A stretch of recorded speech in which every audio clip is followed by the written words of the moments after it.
What's up, Blue Roof Nation? Let's try this again, because I attempted to film this video and realized I forgot to hit record. I'm recording on a video camera. I'm recording on a camera, and I have audio equipment next to me. And somehow, I forgot to hit record on both devices, and I filmed the whole video. I don't know how that happens, but whatever. Let's move on. So I'm, of course, Jonathan, your friendly neighborhood host, and welcome to, tentatively titled, Comics, a History. Now, this is going to be my second show. As I said on John's Corner, I'm attempting to do more shows for the network, and I said I'm not going to host all of them, and I'm not. But I wanted to do a show that was just about comic books. It's called Comics, a History, possibly. But it's not going to just be about comic book history. It's going to be about a whole bunch of stuff. If you guys have been following me since my Blue Roof Productions days, which I'm still doing Blue Roof Productions, I don't know why I said that, like, oh my god, so long ago, I still say Blue Roof Productions. I still do it, obviously. It's the parent company.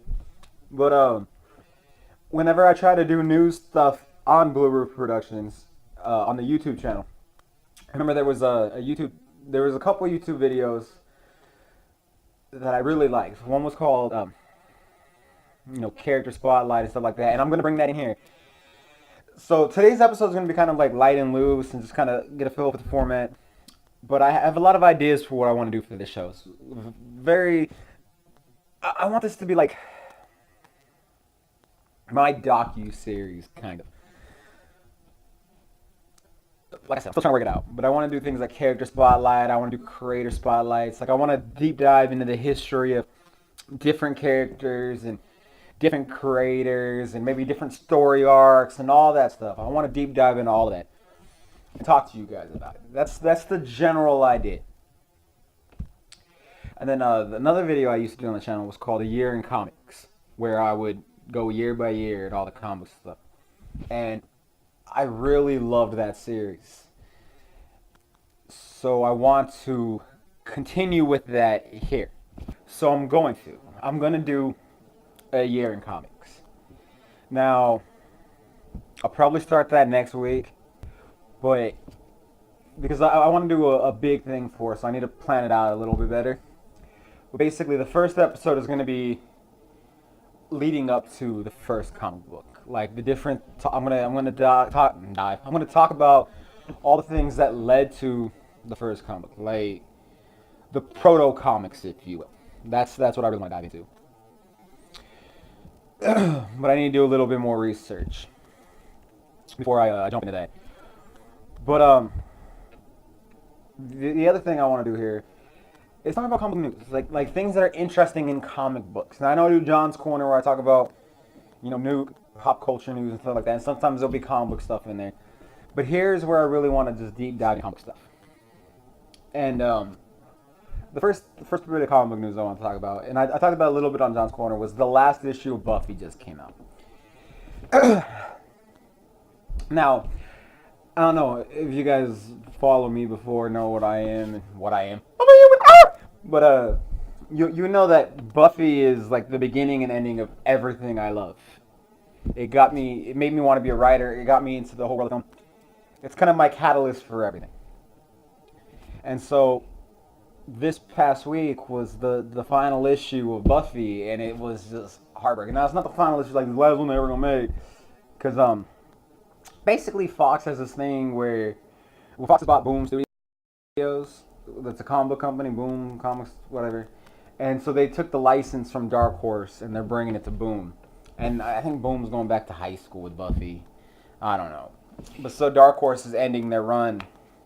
And if you guys don't know the history of the Buffy comic book, and I'm talking about just the canon stuff. IDW had the Angel title, and they started doing series called like Cursed and Old Friends, which explored what happened after that big final battle in Angel. Because as we all know, there's Buffy season 1 through 3, then it spun out to Angel. So Buffy 4 through 7 and Angel 1 through 4 were all happening at the same time. There's crossovers galore in there.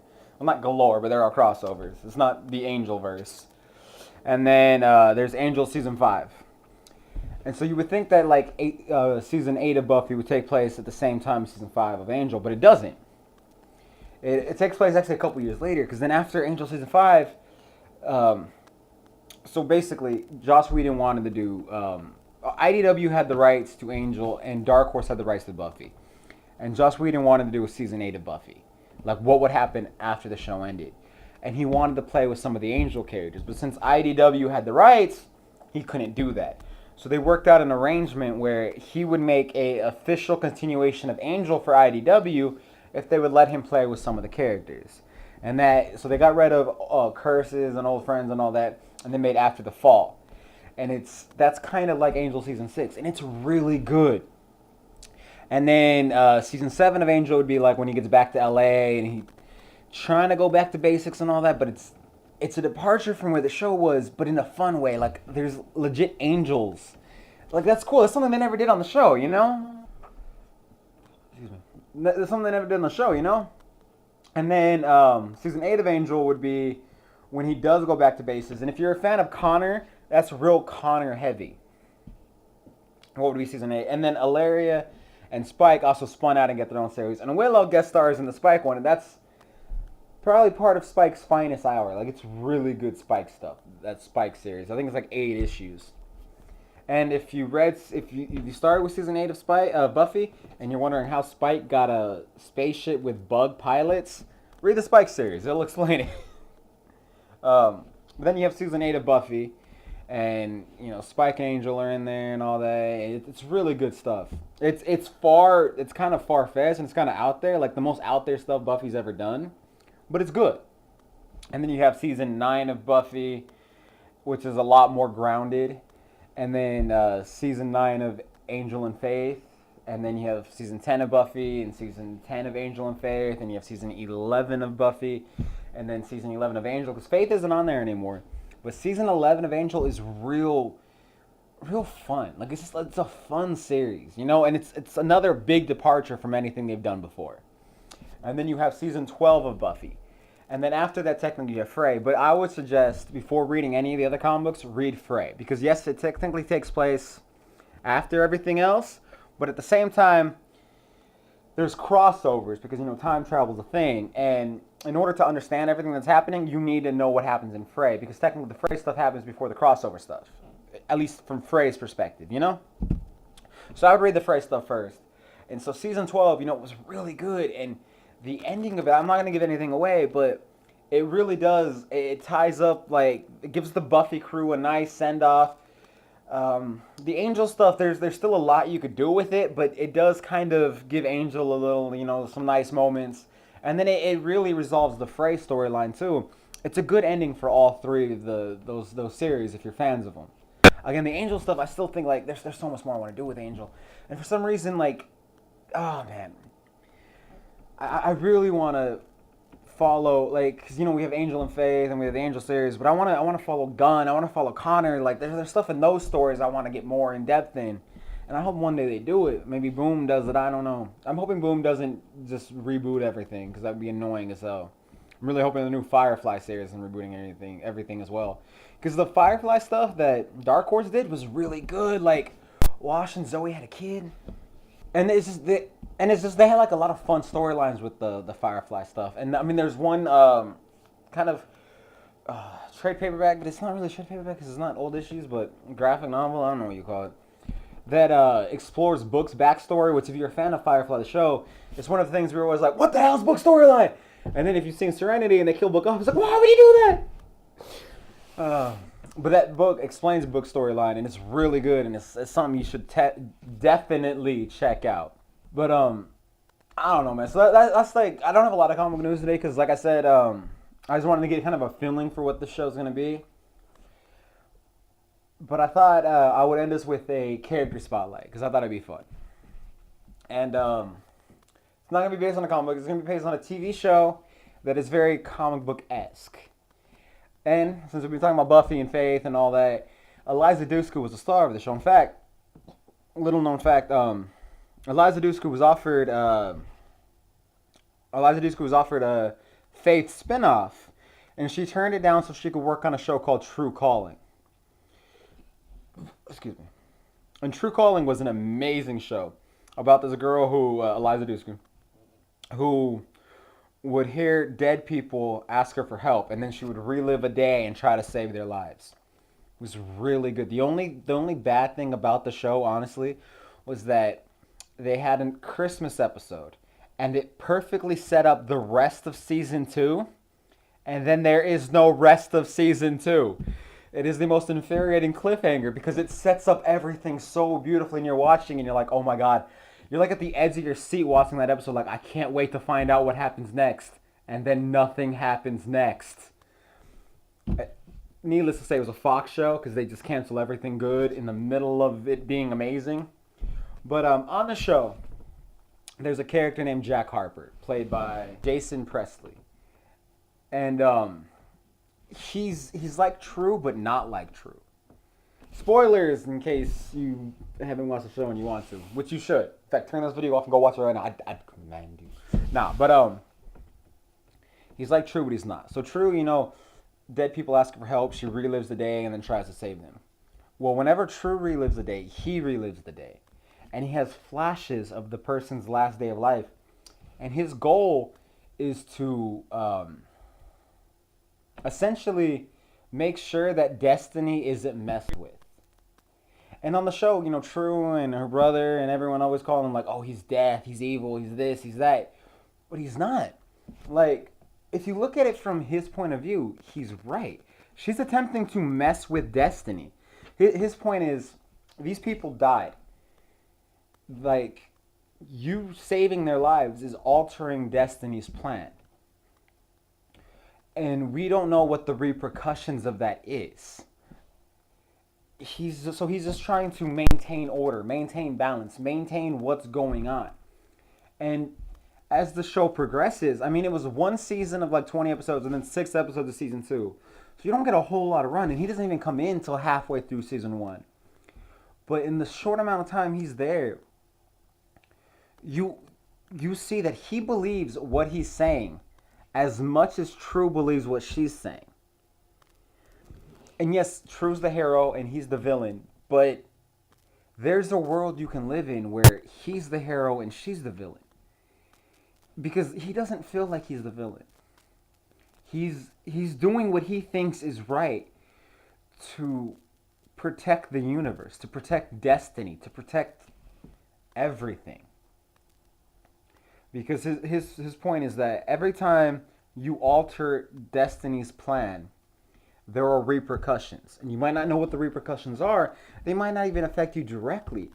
But it is messing up the fabric of reality.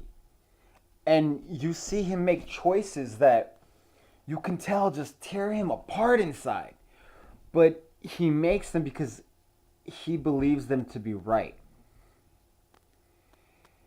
And it's just, I don't know, like, when I first saw the show was when I first wanted to be was when I first started thinking about writing and telling stories and all that. Like, seriously, it's not just something I would do for fun, but like something I really wanted to do. And I started watching the show, and it just amazed me, like, a villain whose philosophy, he's the hero of his own story. Like, that is so compelling in ways that a villain who's just a villain isn't. You know? I'm a big X-Men fan. So to me, it's the Magneto thing. Who's right? Xavier Magneto. Magneto's not this big, brooding villain like people make him out to be. He's a man who was hurt and damaged and is trying to prevent that same hurt and damage from happening to his people. Like, I love characters. I love villains who are heroes, but they're wrong or they're not. Like, just because one person is right doesn't make the other person wrong. You know? And it's like, if True Davies did anything other than try to save the lives of the people who ask her for help, she would be a horrible person. People are asking her for help, and she's helping them. That makes her a hero. He gets visions of how destiny is supposed to go, how people are supposed to die. if he did anything other than try to preserve reality, he would be a horrible person. Like, they're both doing what they believe is right, and to me that's amazing. And especially I'm not gonna get all political, but especially when you look at like politics today and how everything is either you're on the right or you're on the left, you're a Republican, you're a Democrat, whatever, and there's no middle ground. It's I'm right, you're wrong. I just think the notion that I can be right and you can be right, even though we vastly disagree, even though what I'm saying and what you're saying are complete opposites, we can still both be right. And I think that's a beautiful thing that we don't see nearly enough of in the real world or even in fiction. So I just wanted, like, I figured for this first episode, I'd talk about Jack Harper. Awesome, awesome character. And if you haven't checked out True Calling yet, what are you waiting for? Go check it out. Okay, so like I said, I'm not really gonna do a year in comics today. I'm gonna start that probably next week. But I figured let's get a century out of the way before we start. So, comic books as we know them didn't really start until about I think the 1930s. Obviously, that's when Action Comics came out, but it actually started early 1930s. That was late 1930s. But in the 1800s, there were actually collections of comic strips. The first one was, I believe, it was called The Adventures of Obadiah Old Duck in 1842, and it was a collection of English comic strips that they just kind of packaged together.